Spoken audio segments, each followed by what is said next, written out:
राजकारणातील जुन्या वाक्याचा आता व्यापक अर्थ झालाय. राजकारणात आता काहीही होऊ शकतं.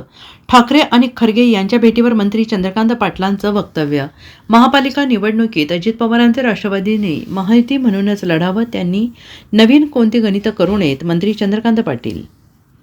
राजकारणात काही होऊ शकतं या जुन्या वाक्याचा आता इतका व्यापक अर्थ झाला आहे. राजकारणात पूर्वी काही होऊ शकत होतं, परंतु आता काहीही होऊ शकतं. खरगेंना उद्धव ठाकरे भेटतील काय? मग उद्या खरगे म्हणाले मनसेला बरोबर घेऊ नका. ते कशावर काय करतील हे माहीत नाही, असे चंद्रकांत पाटील यांनी म्हटलेलं आहे.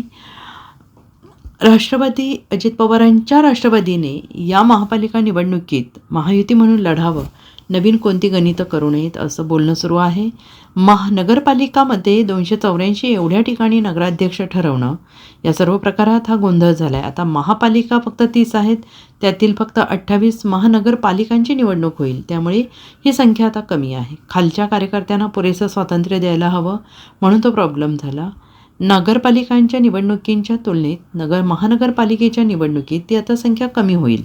त्यामुळे प्रश्न कमी होतील, असंही मंत्री चंद्रकांत पाटील यांनी दोन्ही राष्ट्रवादीने नगरपालिका निवडणुकीत काही ठिकाणी एकाच चिन्हावर निवडणूक लढवल्याच्या प्रश्नावर भाष्य केले. सेना काँग्रेस सोबत युती करणार आहे, त्या संदर्भात उद्धव ठाकरे दिल्लीला खरगेंच्या सोबत बैठक घेत आहेत. त्याच्यात मी काय टिप्पणी करणार? चांगलं आहे. काय वाटतं म्हणजे हे बघ, राजकारणामध्ये काही होऊ शकतं ह्या जुन्या वाक्याचा आता इतका व्यापक अर्थ झालेला आहे.